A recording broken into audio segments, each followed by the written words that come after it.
موسیٰ ہر لحاظ سے میرے وفادار بندے ہیں، خدا یہی بول رہا ہے۔ خدا یہ بھی بول رہا ہے کہ دوسرے نبیوں کو دیکھتے ہوئے موسیٰ بالکل الگ ہیں، انہیں موسیٰ سے روبرو بات کرتا ہے۔ پیارے بھائی اور بہن، جیسا ہم پرانا عہد نامہ پڑھتے جائیں گے، یہ سچائی کے بارے میں ہم اور قریب سے جانیں گے۔ میں نے سمجھتا ہوں کہ جیسا خدا اپنا رشتہ موسیٰ سے قائم کرا، دوسرے نبیوں سے قائم کرا ہوں گا۔ میں نے سمجھتا ہوں خدا جو ہے ابراہیم کو رویا میں دکھائی دیا، خدا جو ہے یوسف کو رویا میں دکھائی دیا، مگر خدا جو ہے موسیٰ سے روبرو بات چیت کرا۔ کیا کرا؟ انہیں روبرو بات چیت کرا۔ موسیٰ دوسرے نبیوں سے بالکل الگ ہیں۔ آگے چل کے ہم دیکھیں گے کہ خدا بولتا ہے، میں ان کے لیے انہی کے بھائیوں میں سے تیری مانند ایک نبی برپا کروں گا اور اپنا کلام اس کے منہ میں ڈالوں گا، اور جو کچھ میں اس سے حکم دوں گا وہی وہ ان سے کہے گا۔ پیارے بھائی بہن، جو نبی موسیٰ کے ویسا رہیں گا وہ اور کوئی نہیں ہے بلکہ ہمارے خداوند یسوع مسیح ہیں۔ آیت 10 میں لکھا ہوا ہے، اور ابر خیمہ کے اوپر سے ہٹ گیا اور مریم کوڑ سے برف کی مانند سفید ہو گئی، اور ہارون نے جو مریم کی طرف نظر کی تو دیکھا کہ وہ کوڑی ہو گئی ہے۔ پیارے بھائی بہن، یہ ان لوگوں کی ایک بہت بڑی بے وقوفی تھی جو ان لوگاں یہ بات بولے۔ مریم کوڑی ہو گئی اور یہ ان کے اوپر خدا کی عدالت تھی۔ موسیٰ جو ہیں مریم کے لیے دعا کرے۔ آپ سوچ سکتے کہ موسیٰ کی طبیعت اور فطرت کتنی اچھی تھی کہ انہوں اپنا دل کھول کے مریم اور ہارون کو معاف کرنے کے لیے تیار ہو گئے تھے۔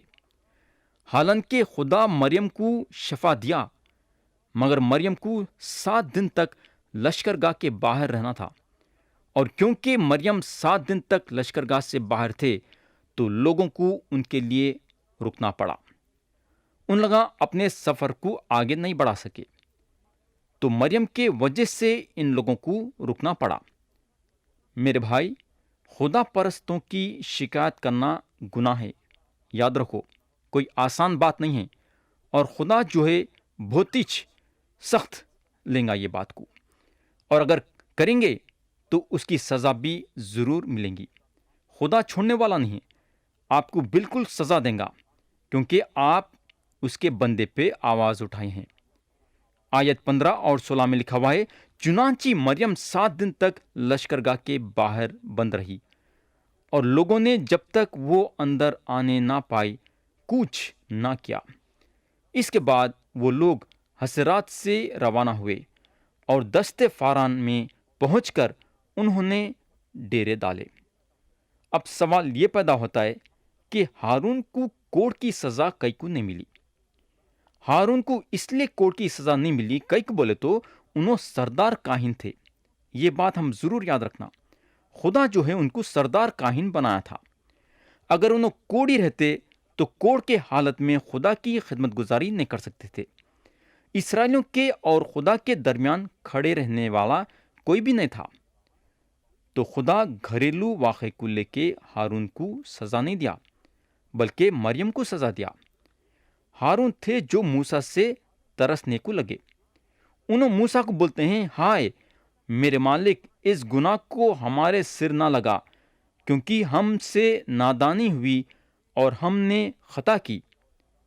خدا کی جو عدالت نازل ہوئی ہارون اور مریم کے جلاپے کے وجہ سے، مگر سزا مریم کو ملی۔ کس کو ملی؟ ہارون کو نہیں بلکہ مریم کو، کیونکہ یہ شکایت کی بات مریم سے شروع ہوئی۔ میرے بھائی، خدا ہم کو دیکھنے والا ہے کہ شکایت کہاں سے شروع ہونے والی ہے۔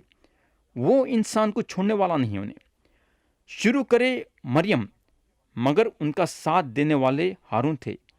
جلاپا ایک ایسی چیز ہے کہ ہم کو ہر ایک انسان کے خلاف کر دیتا ہے۔ یا اگر ہم دیکھیں گے تو 2 بھائی ایک بہن تھے جو کہ ایک گھر سے بڑے ہوئے۔ حالانکہ موسیٰ کی پرورش فرعون کے محل میں ہوئی، مگر یہ تینوں کا ایک باپ کا خون تھا، اور رشتے میں یہ سگے بھائی بہن تھے، مگر جلاپا ان کو ذرے میں الگ کر دیتا تھا اگر خدا بیچ میں نہیں آتا تھا۔ اگر خدا بیچ میں نہیں آتا تو میں یقین کرتا ہوں کہ یہ لوگ الگ ہو جاتے تھے، لیکن خدا چاہتا تھا کہ یہ تینوں مل جل کے ایک ساتھ رہنا۔ میرے بھائی، خدا ہمارے گھرانے میں یہ چاہتا ہے کہ ہم بھائی بہن مل جل کے رہے اور گھر میں امن اور چین قائم کرے۔ آج اگر ہم دیکھیں گے تو کتنے گھراں جلاپے کی وجہ سے برباد ہو جا رہی ہے نا؟ ذرا غور کر کے دیکھو یہ بات، ہم اس کا حساب نہیں لگا سکتے۔ تو یہاں ختم ہوا باب 12، اب ہم باب 13 پہ جائیں گے۔ ہم پڑھیں گے آیت 1 سے آیت 3 تک۔ لکھا ہوا ہے، اور خداوند نے موسیٰ سے کہا کہ تو آدمیوں کو بھیج کہ وہ ملک کنعان کا جو میں بنی اسرائیل کو دیتا ہوں حال دریافت کریں۔ ان کے باپ دادا کے ہر قبیلے سے ایک آدمی بھیجنا جو ان کے ہاں کا رئیس ہو۔ چنانچہ موسیٰ نے خداوند کے ارشاد کے موافق دستے فاران سے ایسے آدمی روانہ کیے جو بنی اسرائیل کے سردار تھے۔ پیارے بھائی اور بہن، اب سوال یہ پیدا ہوتا ہے کہ کس کا خیال تھا جاسوسی کرنے کا، جاسوساں بھیجنے کے لیے؟ کیا خدا کا خیال تھا؟ کیا خدا کا خیال تھا کہ وہ زمین پہ جو خدا اسرائیلیوں کو دینے والا تھا وہ زمین کی جاسوسی کرنا؟ کیا آپ سمجھتے خدا کا خیال تھا یہ؟ نہیں میرے دوست، نہیں، یہ خدا کا خیال نہیں تھا۔ ہمارے لیے یہ ضروری ہے کہ ہم خدا کے کلام کو ہر حصے سے پڑھنا، ہم یہ دیکھنا کہ ایک جگہ پہ ایسا لکھا ہوا ہے تو دوسری جگہ پہ کیا لکھا ہوا ہے۔ یہ ہمارا فرض ہے یہ سارے باتوں کو دیکھنے کے لیے، کیونکہ ایک جگہ پہ ایک چیز دی گئی ہے اور دوسری جگہ پہ دوسری چیز دی گئی ہے۔ ہم یہ چیزوں کو ملا کے دیکھنا تو ہم صحیح جواب پہ آئیں گے۔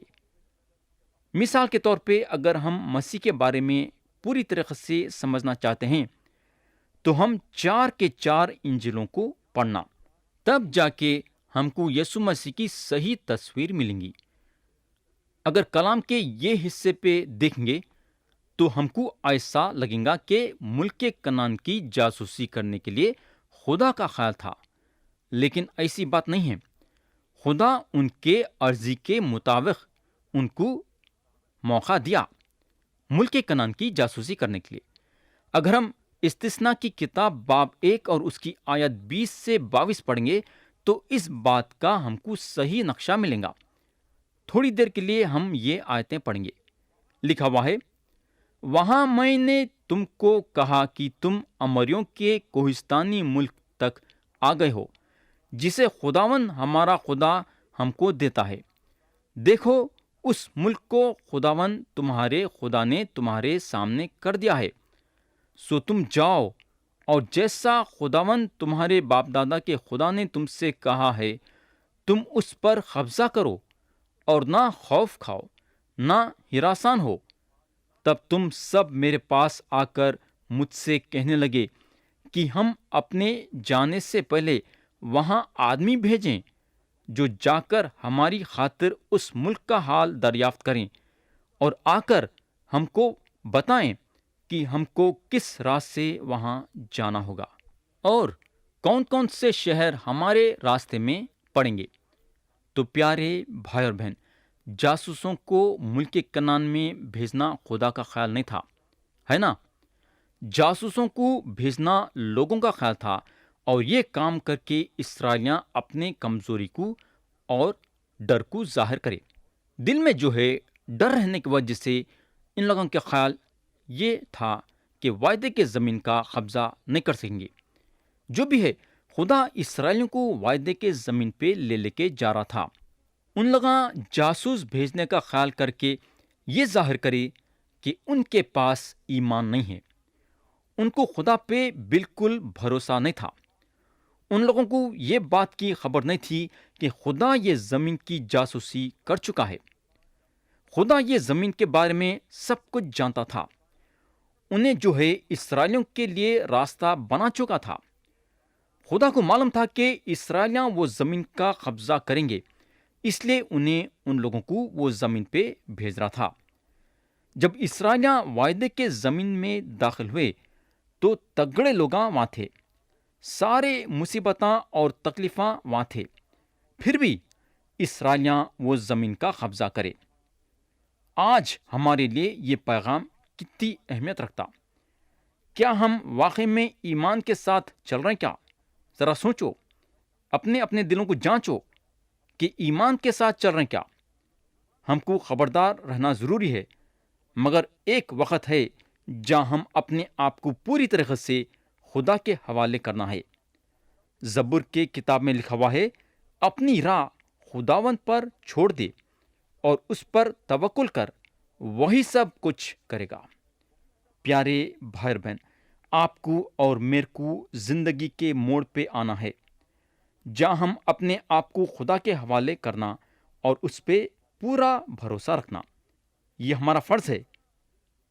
اسرائیلیاں زندگی کے وہ موڑ پہ آئے مگر خدا پہ بھروسہ نہیں رکھے، بلکہ یہ فیصلہ کرے کہ ان لوگاں وعدے کے زمین پہ جاسوسوں کو بھیجیں گے اور وہاں کا حال دریافت کریں گے۔ کتنی افسوس کی بات، میں تو بولوں گا یہ لوگ شرم کھانا۔ ان لوگاں ایمان کی کمی اور بھروسے کی کمی ظاہر کرنے کے بعد خدا ان کو اجازت دیتا ہے جاسوسی کرنے کے لیے، اور ان کو حکم دیتا ہے کہ یہ کام صحیح ڈھنگ سے اور طور طریقے کے ساتھ کرنا۔ قبیلے کے سردار چنے جاتے ہیں، 12 قبیلے کے 12 لوگ یعنی کہ سردار نکلتے ہیں جاسوسی کرنے کے لیے اور زمین کا حال دریافت کرنے کے لیے۔ جاسوس کے نامہ یہاں دیے گئے ہیں، مگر ہماری دلچسپی 2 جاسوسوں سے ہے۔ ہم آیت 6 اور اس کے بعد آیت 8 پڑھیں گے۔ ہم پہلے پڑھیں گے آیت 6، غور سے سنو۔ اور یہودا کے قبیلے سے یوفنا کا بیٹا کالب۔ اب ہم پڑھیں گے آیت 8۔ اور افرائیم کے قبیلے سے نون کا بیٹا ہوشیا۔ میرے دوست، ہوشیا جو ہیں یشوع ہیں۔ ہم یہ 2 کے بارے میں اور سنیں گے جب ان لوگاں جاسوسی کر کے خبر لاتے ہیں۔ ہم پڑھیں گے آیت 17 سے 20۔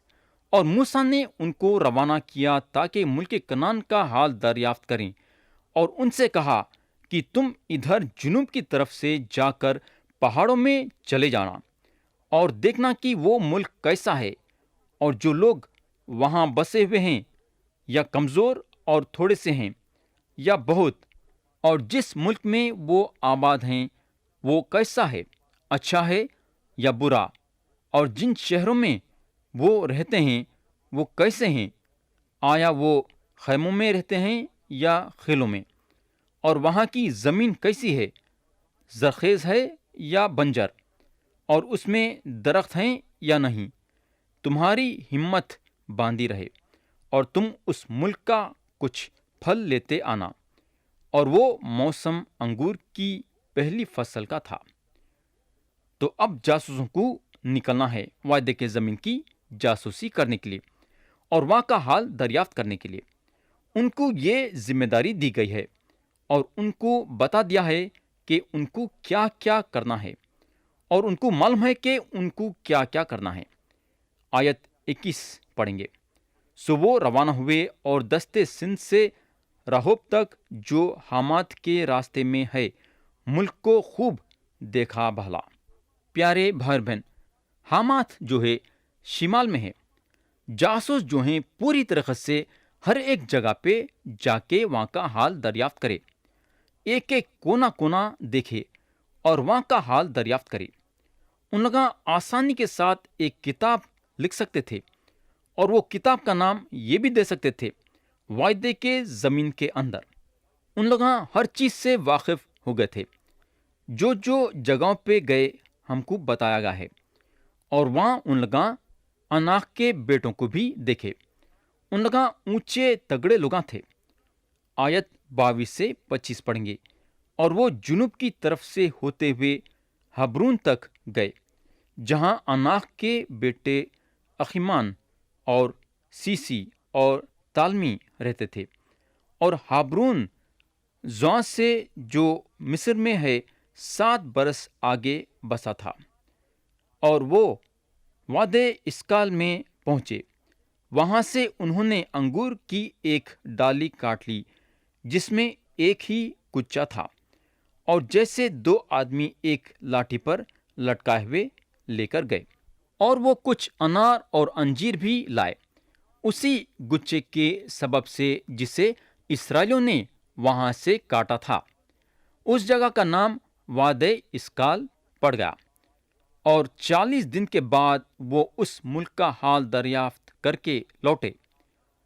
تو میرے بھائی، یہاں خدا کا کلام بتاتا ہے کہ دو لوگ وہ انگوروں کے گچوں کو اٹھائے، یعنی کہ دو آدمی کے طاقت کے مطابق انگور کاٹے گئے، اور یہ دو آدمی وہ انگوروں کے گچوں کو لکڑی پہ اپنے کندھوں پہ اٹھا لے کے آئے۔ یہ لوگ موسیٰ کے اور اسرائیلیوں کے پاس آئے اور ان لوگوں کو بتائے کہ وعدے کی زمین کتنی بہترین زمین ہے۔ آیت 26 اور 27 میں لکھا ہوا ہے، اور وہ چلے اور موسیٰ اور ہارون اور بنی اسرائیل کی ساری جماعت کے پاس دستے فاران کے قادس میں آئے، اور ان کو اور ساری جماعت کو سب کیفیت سنائی اور اس ملک کا پھل ان کو دکھایا، اور موسیٰ سے کہنے لگے کہ جس ملک میں تو نے ہم کو بھیجا تھا ہم وہاں گئے، اور واقعی دودھ اور شہد اس میں بہتا ہے، اور یہ وہاں کا پھل ہے۔ تو میرے دوست، ان کی خبر یہ بتائی کہ خدا جو بولا کہ میں تم لوگوں کو جو زمین دیتا ہوں وہ دودھ اور شہد میں بہتی ہے، وہ سچ ہے۔ انسان اتنا کمزور ہے کہ خدا کے باتوں کا یقین کرنا نہیں چاہتا۔ کتنی کمزوری ہے ہمارے میں، ہم خدا کے باتوں پہ یقین کرنا نہیں چاہتے جب تک کہ انہیں آنکھوں سے نہیں دیکھیں گا، یعنی کہ جب تک ہم آنکھوں سے نہیں دیکھیں گے خدا کے باتوں پہ یقین نہیں کریں گے۔ آیت 28 اور 29 میں لکھا ہوا ہے، لیکن جو لوگ وہاں بسے ہوئے ہیں وہ زوراور ہیں، اور ان کے شہر بڑے بڑے اور فصلدار ہیں، اور ہم نے بنی عناق کو بھی وہاں دیکھا۔ اس ملک کے جنوبی حصے میں تو عمالقی آباد ہیں، اور ہتی اور یبوسی اور اموری پہاڑوں پر رہتے ہیں، اور سمندر کے ساحل پر اور یردن کے کنارے کنارے کنانی بسے ہوئے ہیں۔ تو میرے دوست، یہ سارا سچ تھا۔ وہ زمین پہ اونچے اور تگڑے لوگاں بسے ہوئے تھے۔ شہر دیواروں سے بند تھا اور بڑے بڑے دیواراں تھے۔ ان لوگاں سچی بات بیان کرے، مگر ان لوگاں یہ سچائی کو غلط مطلب سے لیے، جس کے وجہ سے سارے اسرائیلیاں گھبرا گئے۔ آیت 31 سے 33 میں لکھا ہوا ہے، لیکن جو اور آدمی اس کے ساتھ گئے تھے وہ کہنے لگے کہ ہم اس لائق نہیں ہیں کہ ان لوگوں پر حملہ کریں، کیونکہ وہ ہم سے زیادہ زوراور ہیں۔ ان آدمیوں نے بنی اسرائیل کو اس ملک کی جسے وہ دیکھنے گئے تھے بری خبر دی، اور یہ کہا کہ وہ ملک جس کا حال دریافت کرنے کو ہم اس میں سے گزرے ایک ایسا ملک ہے جو اپنے باشندوں کو کھا جاتا ہے، اور وہاں جتنے آدمی ہم نے دیکھے وہ سب بڑے خداور ہیں، اور ہم نے وہاں بنی عناق کو بھی دیکھا جو جبر ہیں اور جبروں کی نسل سے ہیں، اور ہم تو اپنی ہی نگاہ میں ایسے تھے جیسے ٹڈی ہوتے ہیں، اور ایسے ہی ان کی نگاہ میں تھے۔ پیارے بھائی بہن، جب آپ ڈر جاتے ہیں اور جب آپ اپنا ایمان کھو دیتے ہیں تو حالات اور تکلیفاں اور مصیبتاں آپ کے نظروں میں بڑے ہو جاتے ہیں، جتنے بڑے ہیں اس سے بھی زیادہ بڑے ہو جاتے ہیں۔ یہ شک کی بات نہیں ہے کہ وہاں کے لوگ تگڑے اور اونچے پورے تھے اور طاقتور بھی تھے، مگر اتنا نہیں تھے جتنا کہ یہ جاسوس ان لوگوں کے بارے میں سمجھا رہے تھے۔ ان لوگاں جاسوسوں کے نظروں میں اس لیے حد سے زیادہ بڑے دکھنے کو لگے، کئی کو بولے تو ان کے دل میں ڈر پیدا ہو گیا تھا، اور ان لوگاں ڈر گئے تھے۔ اور بڑی دلچسپی کی بات یہ ہے کہ جو فرق ان لوگاں بتائے، یعنی کہ جبار اور ٹڈے، مگر بڑی افسوس کی بات یہ ہے کہ ان لوگاں یہ بھول گئے تھے کہ وہاں کے لوگ کتنے بھی بڑے کیوں نہ ہو، خدا ان کے ساتھ ہے۔ یہاں جو ہے جاسوساں خدا کو اپنے ساتھ رکھنے کے لیے بھول گئے۔ اگر اپنے ساتھ یہ جاسوس خدا کے موجودگی کو محسوس کرتے ہوتے تو کہانی کچھ اور ہو جاتی تھی، مگر یہ لوگاں یہ کام نہیں کرے۔ لیکن وہ جاسوسوں میں 2 جاسوس تھے جس کے نام ہوشیہ اور کالب تھا، جن کی خبر ہمت دینے والی خبر تھی۔ اب ہم جاسوس کالب کے بارے میں دیکھیں گے کہ ان کی کیا خبر تھی اور ان کا خیال کیا تھا۔ آیت 30 پڑھیں گے۔ تب کالب نے موسیٰ کے سامنے لوگوں کو چپ کرایا اور کہا کہ چلو ہم ایک دم جا کر اس پر قبضہ کریں، کیونکہ ہم اس قابل ہیں کہ اس پر تصور کر لیں۔ تو میرے بھائی، کالب کا یہ خیال تھا۔ کیوں یہ خیال تھا؟ کیونکہ ان کا ایمان پوری طریقے سے خدا میں تھا اور وہ خدا کو اپنے ساتھ لے کے چلے۔ یہاں ہم کلام کو ختم کریں گے۔ خدا ہم سب کو آج کے کلام کے ذریعے سے برکت دے۔ یسوع مسیح کے نام سے آمین۔